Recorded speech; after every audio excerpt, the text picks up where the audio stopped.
I wanted to share with you my spiritual awakening story. I have quite a lot of content about spiritual awakening, what it is, different interpretations, different stages. I work with clients and support them in their spiritual awakening. But today I just wanted to tell you the story, actually two stories of two different spiritual awakenings that I've had, because I believe that we never get it done. You never fully complete your spiritual awakening. It's not something that you tick off and you say to yourself, okay, that's it. I had my spiritual awakening. I am done now.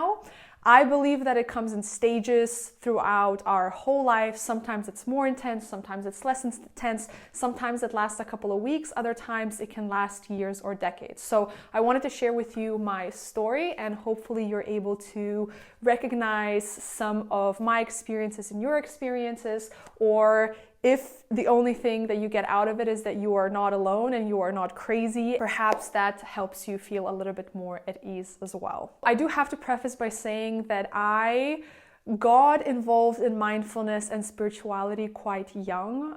My mom started meditating when I was 9 or 10 years old, and then when I was 10 she also signed me up for a meditation course. So since I was 10 I already started to be quite aware of my emotions, and I started doing breath work, meditation. So mindfulness and spirituality was already starting to be quite a big topic, and I had a lot of awareness around that as well. Then when I was 13, it's kind of like a funny, not funny thing how I got into deeper levels of spirituality. But when I was 13 years old, I started having really bad skin. I started having acne. I started breaking out a lot. And you may be wondering, okay, what does acne have to do with a spiritual awakening? But as you are a teenager, you know, your body's changing. You're going through a lot of confusing emotions, wanting to be liked by other kids, not wanting to feel excluded. Self-confidence and self-worth is a big thing. And because I had really, really bad skin, I had really bad acne, it really hit me through my self-esteem, and I didn't feel good at all in my skin. I got really, really depressed for a couple of years. I skipped a lot of school. I cried almost every single day. Like nothing was helping, nothing was working. I went to every skin doctor, dermatologist, tried every serum. The amount of money that my mom spent on, helping me get my skin clear and nice and healthy, and nothing worked. So because nothing worked, I then thought, okay, perhaps I need to look at alternative ways and alternative methods. And that's how I stumbled across the book, You Can Heal Your Life by Louise Hay. And at the end of the book, first of all, the book is incredible. But at the end of the book, she has a whole list of different ailments and illnesses or conditions and what they represent emotionally. And what acne represented was hatred towards oneself. And I thought to myself, okay, that's actually spot on.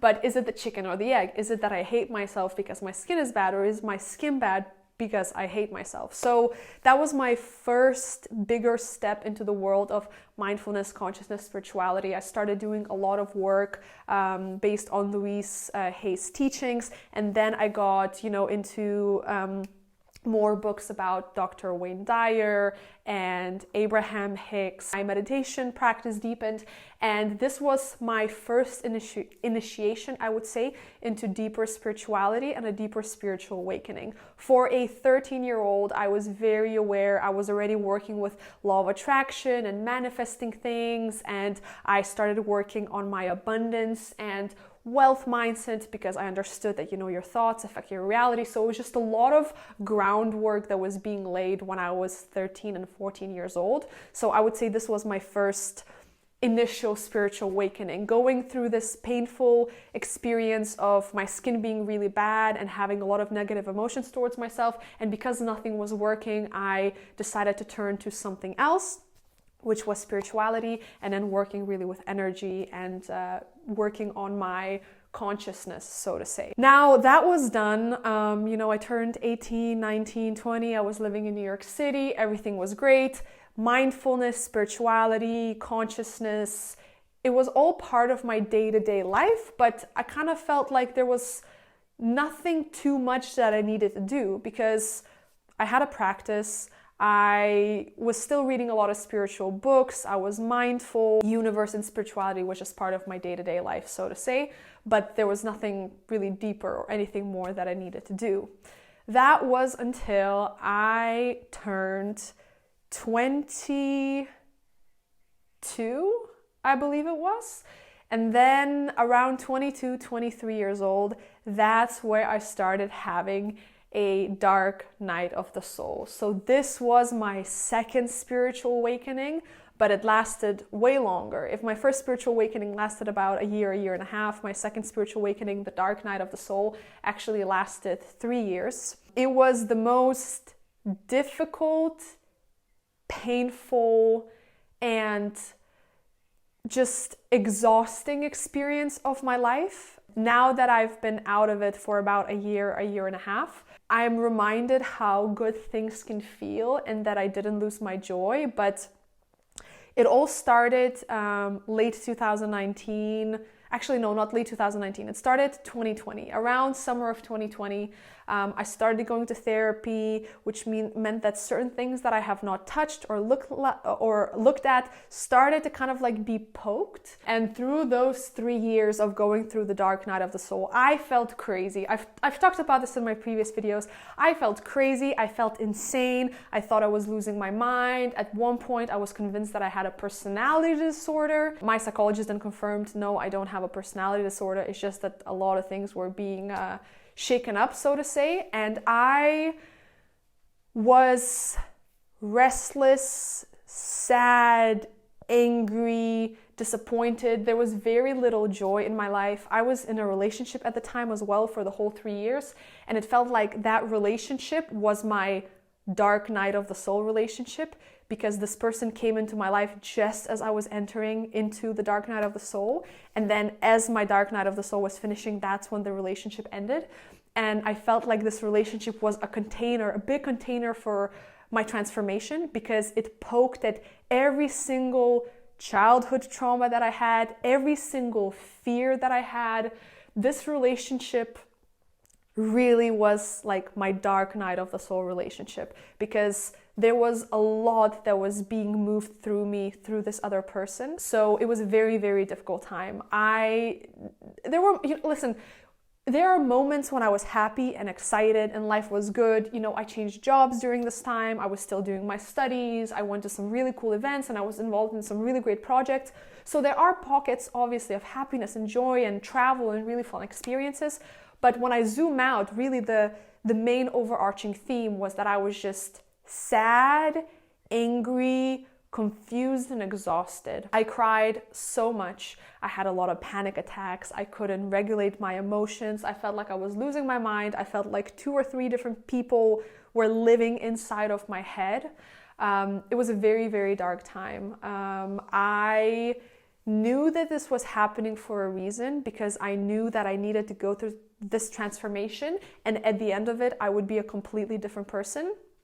And I recognized that that's something that I was being called to go through and experience for whatever reason. But it was very, very hard to focus on doing the work and moving through this experience when I didn't know when the end exactly was in sight. Because I just thought this is what my life was going to be like for the rest of my life. I'm just going to be sad and angry and upset, and I'm not going to feel happy or good.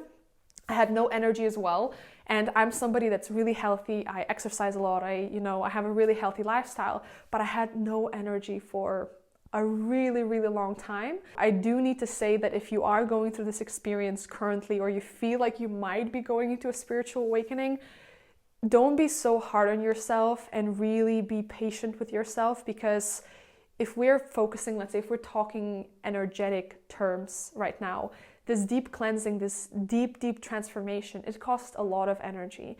And we are already focusing on surviving and being this human being. You know, you need to feed yourself, you need to bathe yourself, you need to pay your bills, you probably need to take care of your family, or, still have close relationships with your friends.